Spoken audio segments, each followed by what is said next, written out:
No, because I feel so childish. Hey, everybody. We're having a cute little sleepover, mostly because I waited until the end of the day to get my YouTube video filmed, and I want to be in these sheets. So here we are. So it's going to be a cute little story time / sleepover situation, because best believe when I'm done telling the story, I will be cutting off this camera and knocking out. But I really wanted to come on here because y'all be real nosy, okay? And I know y'all want to know about my little like romantic history, my dating life and everything. So I thought I'd tell y'all a cute little story time about a man that took my that thing from me. Now, just to preface, like going into this story, like I have never been, in my 23 years of being on this earth, I have never been in a relationship, okay? And I know that comes as a surprise to literally everyone ever, because I'm probably one of the most attractive men you ever laid your eyes on, but it's true. And I was kind of late to the game when it came to dating in general. Had a couple, 2-3 cute experiences. And then when I was 19, I ended up matching with this fine man. We'll call him Ruby. Ruby and I matched on Tinder when I was like 19. This is like my first semester of my sophomore year of college. Mans was fine down, okay? Cute little Hispanic man, pretty face. He was, you know, a little thick. You know what I mean? I like my man a little beefy. And they don't even have to be like muscular beefy, but it's if you got some meat on your bones, even a little stomach. Okay, eat it up. By the way, he was 24, I was 19, but that's besides the point. So anyway, and this was around like October of 2019. Him and I are messaging back and forth. The energy's like there out the gate. And he's messaging me talking about, oh, like, I want to make you my boyfriend, this, that, and the third, da-da-da. He was like, you're so gorgeous, you're so this, that, and the third. I'm eating it up.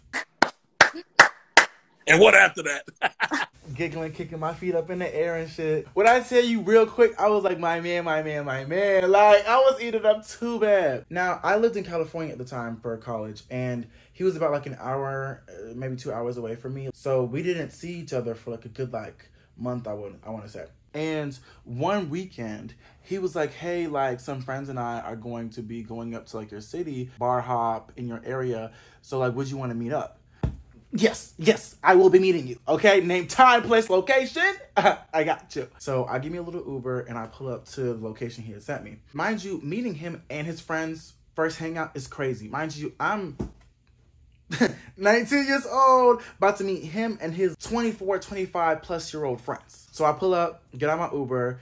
There's like a 4-way intersection where I get dropped off at, right? I'm on one corner. Ruby and his friends, their car was parked on the opposite corner. I'm like, hey, I'm here. And I see him start walking across the crosswalk, right?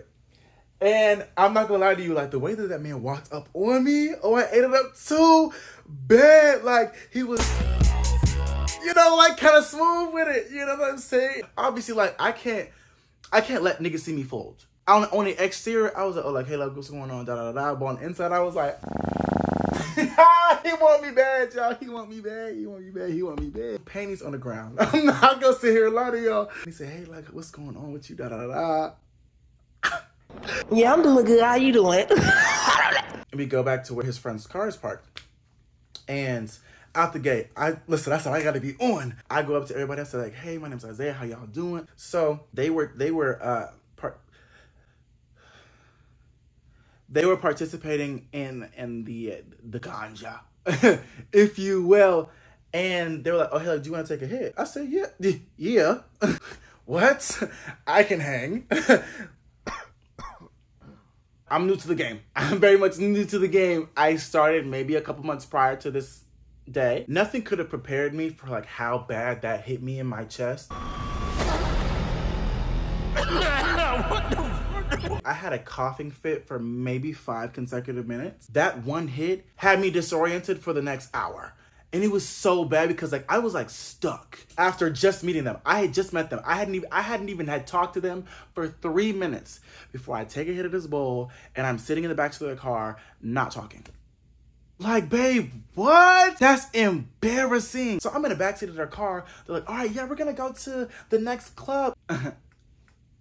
I'm 19. I don't even have a fake at this point. So I'm in the back of this car on the way to a club that I can't get into, stuck, not talking. So they keep keying in a car on the way to the club. They're trying to get me to talk. Babe, I'm not saying anything. Okay? I'm telling you, brain moving 1,000,000 miles a minute, but no words are coming out of my mouth. I'm just staring at the back seat of this passenger seat. trying to get myself to like snap out of it. You know what I'm saying? Like, girl, like, you are fucking up right now. You know what I'm saying? Your man is sitting right here and you're not saying anything. You're not saying anything, girl. Stand up. I'm sick. Yeah, it's like, yo, like this. No, get up. Get up. Get up. You're a dummy, bitch. You will never know shit. Don't nobody want you. Don't nobody need you. Homeboy Ruby, he was like, he peeped that I wasn't talking, so he was like trying to get me into the conversation. Cause he'd be like, oh my God, like, right, Isaiah, like, da da da da. And like, for a second, I would like jump into the conversation and jump right out. So he'd be like, oh yeah, Isaiah, remember, da da da da. And I'd be like, damn it, girl, fuck. So anyway, so we pulled up to the club and I just have a seat outside the car. They were like, hey, like, are you good? I said, I need some fresh air. Yeah, but you guys go in without me. I'll catch up with y'all later. Obviously, Ruby stays with me and he's like comforting me and like holding me and stuff. And like, I ended up like finally like coming back down and I was like talking again. I was like, okay, hey, I don't know what that was about, but I promise you I'm cool, I can hang.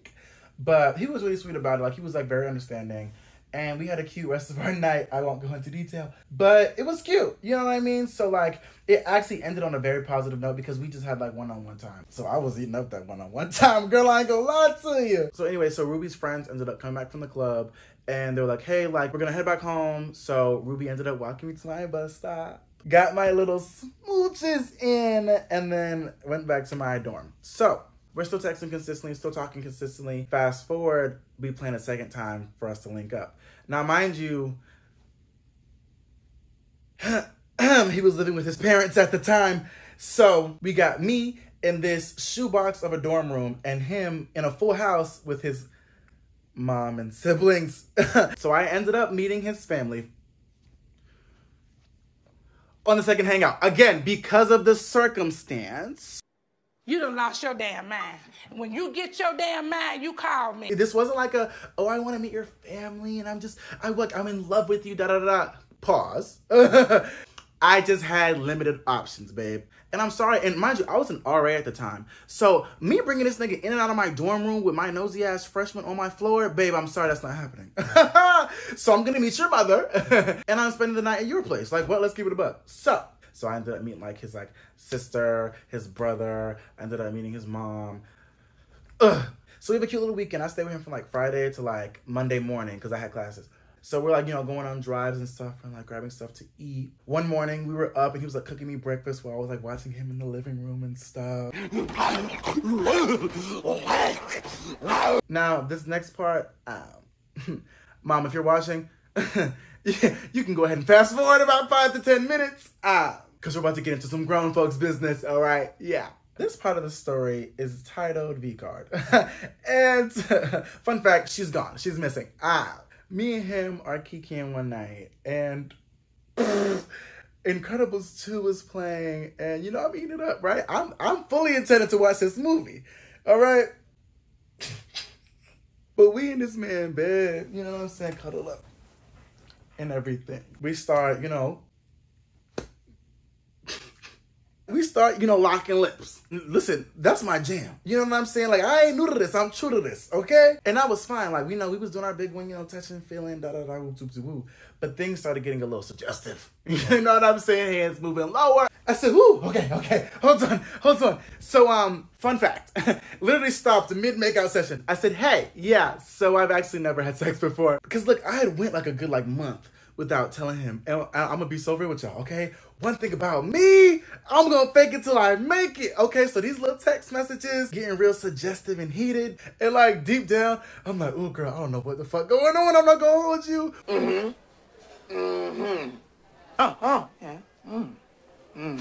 I know some of these words. But these text messages told you the opposite, all right? I'm going to put my knee on this bathtub, and then I'm going to grab...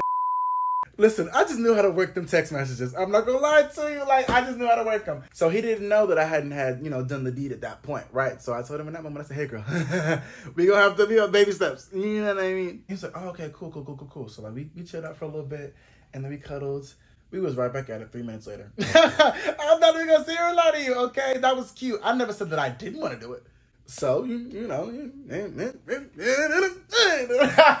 we did our biggest. I'ma just keep it short and sweet like that. When I tell you Doomies was beats, At that point, my man. Let's be so for real, okay? We go together real bad. So, fast forward, I ended up seeing him a second time. Obviously, if you follow me for a minute, you know that I've been doing social media since I was like 15 years old. Like back in 2016, when Musical.ly was the popular app at the time and I was doing transition videos, that was my main gig before TikTok. So I'm kicking it with Ruby's family in the living room, right? And they decided to be funny and put on the television my old YouTube compilations of my old Musical.lys from when I was like 16 years old. When I tell you I have never been more uncomfortable in my life, because y'all keep and laughing at videos that I made when I was a sophomore in high school. Oh, you want to get fucked up. You want to get... I would have rather pulled out all 32 of my teeth individually, one by one with no numbing cream, than sit through that. I'm not joking. So the YouTube video ends, and at the end of it, Ruby was like, okay, but like, no, like real shit. Your like transition videos were so cool, da-da-da-da. Like, I know that's like really hard to do. He was like, I actually like knew a guy that used to do like transition videos and stuff, and he tried to show me, but like, I could never do them. Like, they were just so difficult. And I was like, oh, like, you knew someone that used to do transition videos. I'm like, the community was like mad small at the time. Like, I definitely know them. And he was like, oh, it was so-and-so and so-and-so. And I said, oh shit, I know so-and-so and so-and-so. And I was like, oh my God, let me like text him real quick and like see if he remembers. He said, no, don't do that. That's suspicious. Yeah, it's fine. That's weird. I said, okay, all right, fine. And I like didn't think much of it in the moment.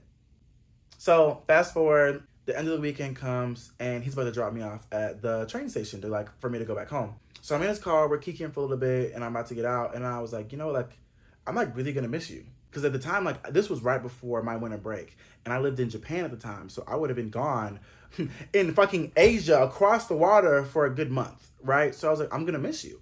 And he was like, oh, like I'm not gonna say something if I don't feel it. And I was like, ah, you're so crazy. I like completely dismissed it. It's so crazy. But I didn't think much of it because like at this point, me and that man were like so affectionate with each other. He like physical touch and words of affirmation were his jam. Like, you know, we was like very touchy-feely with him. And he was always like, I want to make you my boyfriend. I want to do this, that, and the third with you. Da-da-da-da, whoop-de-woo. So like him saying that was really like in my mind like a little joke. I was like, yeah, whatever.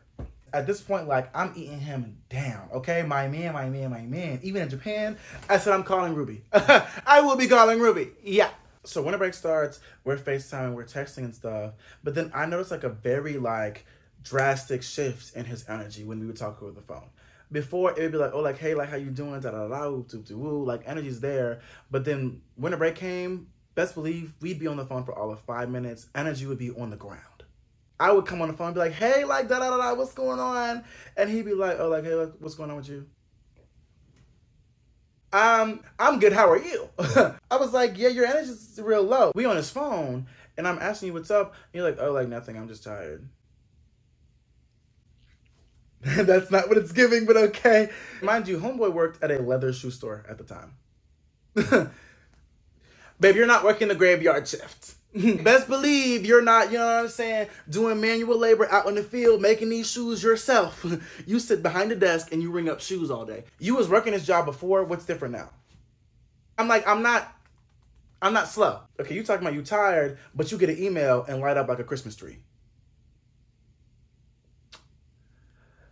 Okay, I'm gonna talk to you later. All right, bye. I was just getting weird vibes. I was getting weird energy from him. I was like, okay. It didn't happen just once. It didn't happen for like just a week. It was happening like really consistently, right? So fast forward to New Year's, right? I sent him this very long, like Shakespeare soliloquy ass message on Instagram. I said, hey, you know, I just want to say like, I appreciate you so much. And I like, you know, I miss your beautiful brown eye. Oh, girl, I hate it. Like, I miss your smile and I can't wait to see you again. Da, da, da. Send him this long Shakespeare soliloquy, and I don't hear back from him New Year's Day. I'm like, time difference, whatever. So a day passes. And then 2 days pass. To hear from him. 3 days pass. Okay? I get a notification from him on Instagram. I said, oh, period. He just hearted the message. Didn't respond, didn't say anything. You're so crazy. Maybe he just needs some time to think of what he wants to say back. No, he didn't respond to that message at all. So I ended up FaceTiming him and I was like, hey girl, like, listen, like if you are not feeling me, let me know. Because I would rather you tell me and be honest with me in this moment so I can take the time that I need to process it and get over it than you drag it on for months, putting me through all this emotional turmoil, me questioning myself and you know, losing confidence in who I am as a person, questioning my self-worth, for you to finally tell me the truth about what I already knew months before. I don't want to go through all that. Just tell me now in this moment because I will be okay. Tell me. And he was like, no, like it's not that. I said, okay. So what is it? He was like, okay, well, like, remember when you were over my house that one time, you know, we're watching your little YouTube compilation and we had brought up like your friends who I also knew. And I was like, yeah. He was like, yeah, like me and him used to talk before I was talking to you. Okay. Okay. He was like, yeah, like, long story short, like me and him had a thing for a few months. And when you and I first started talking, I wasn't fully, completely over homeboy. I said, okay. Babe, what do you say? What do you say in that moment? The fact that it was somebody that I knew, out of the 7-8 billion people on this planet, it had to be somebody that I knew, that I was cool with. I said, fun. But he was like, yeah, look, but I'm over it. That's just like kind of like where my head was at for a little bit. Like, I'm so sorry, I said, okay.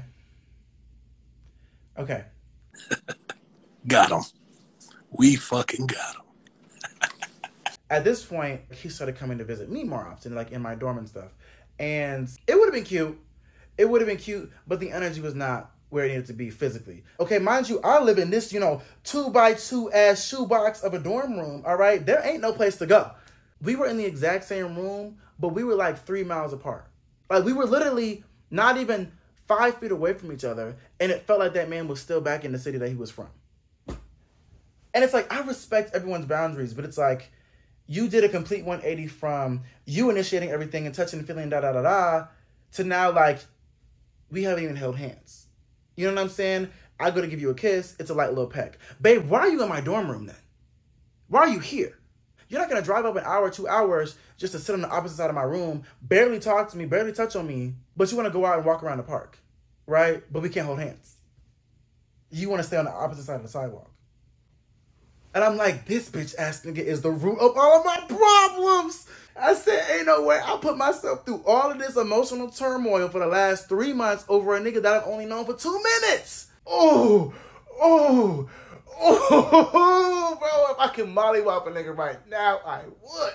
So after that, I didn't talk to him for like 2 days, right? So I talked to him again, and I said, hey, what we've been doing, the energy that we've been on, the lies that you've been telling, yeah, we're not doing that no more.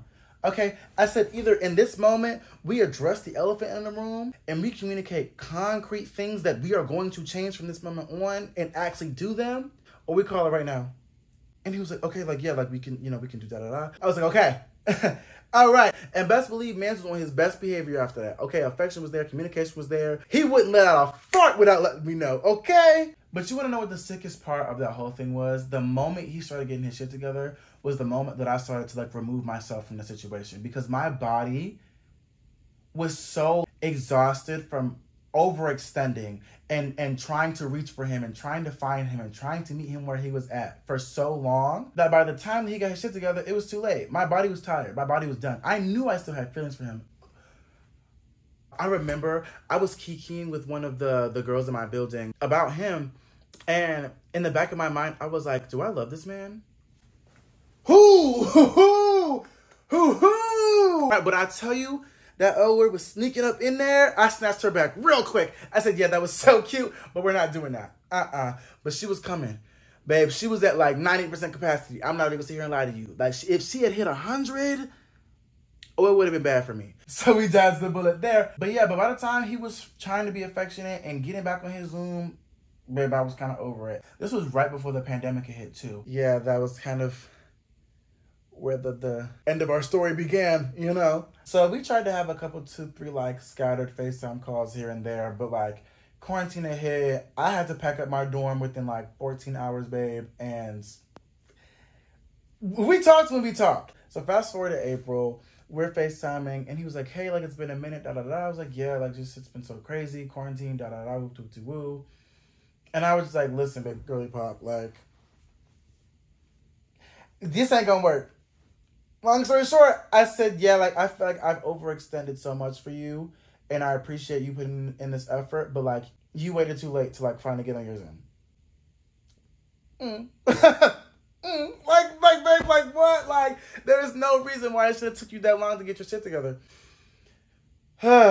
Looking back on it, I had no business being with that man, okay? Outside of the 5-year age difference, like, there is no reason why I should be getting you, a grown-ass man, to communicate effectively. Like, why am I having to, like, pull teeth for you to tell me where you're coming from? You know what I'm saying? And that's when I knew, like, age really ain't nothing but a number. Grown-ass niggas be walking around this earth swearing that they know all the universe's secrets. Being older in age does not automatically equate to emotional maturity or intelligence or all that, because you could have been wasting all them years on bullshit. To be honest, like, I'm kind of glad, because I really did not need to commit to anything that would make me question my self-worth in that way. You know, I appreciate him for, like, who he was to me at that time, and I appreciated what I did learn from that situation. You know, I appreciated, you know, getting, doing my big one a couple, you know, 2, 3, 10, 15, 20 times. Even in, like, negative experiences, there are so many things that can still be learned about what not to do, what to do, what to look for, what not to look for. But yeah, that was my cute little 1-2 with Ruby. But anyway, thank y'all so much for tagging along and listening to me rant about my life and things and such. And if you guys like this story time, don't hesitate to let me know if you guys want me to tell any more stories. Thanks so much for watching this YouTube video. Don't forget to smash that like button, comment, and subscribe. And I will see y'all in the next YouTube video. Bye. You had the audacity to leave your menthol cigarettes on the kitchen floor. You know how much I hate you smoking, and your asthma always acting up or a fool. You're never really on my mind. I just think of you from time. It's the most, like, disorienting thing ever, because it makes you do so many things that are not like you, that are so uncharacteristic of you, and it brings outside of you that you don't even normally do. Like, you don't, because ain't no way I'm letting a nigga breadcrumb me for months. Okay, I'm fine as hell. I'm charismatic. My ass is fat a couple days out of the week. Like, I don't need to tolerate this. I'm that girl. Like, you're not about to have me questioning that. Like, you can really kiss the blackest part of my ass for real.